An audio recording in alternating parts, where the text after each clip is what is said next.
పార్వతీపురం అనే ఊర్లో రామయ్య సుబ్బమ్మ అనే దంపతులు వాళ్ళ 10 ఏళ్ల కుమారుడు చింటూతో కలిసి ఉండేవారు. ప్రతిరోజు పాఠశాలకి వెళ్ళేటప్పుడు చిరుతిళ్ళు కోసం డబ్బులు అడిగి తీసుకెళ్లేవాడు చింటూ. తండ్రి మందలించడంతో తండ్రికి తెలియకుండా తల్లి ఎంతో కొంత ఇచ్చి పంపేది.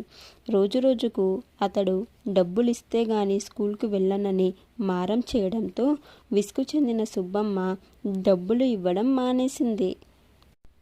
తర్వాత ఒకరోజు చింటూ తండ్రి చొక్కా నుండి డబ్బులు తీస్తుండగా తండ్రి గట్టిగా మందలించాడు. అప్పుడు తల్లి వెనకేసుకొని వచ్చింది. ఒకరోజు ఊర్లో దుకాణంలో దొంగతనం చేశాడని దుకాణ యజమాని చెప్తే తల్లి మావాడు అలా చేయడని అతడితో గొడవ పడింది. తల్లి మాటలు విన్న కొడుకు తాను చేసింది తప్పు కాదని అనుకునేవాడు. పెరిగి పెద్దవాడైన అతడు జల్సాలకు అలవాటు పడి చిన్న చిన్న దొంగతనాలు చేసేవాడు.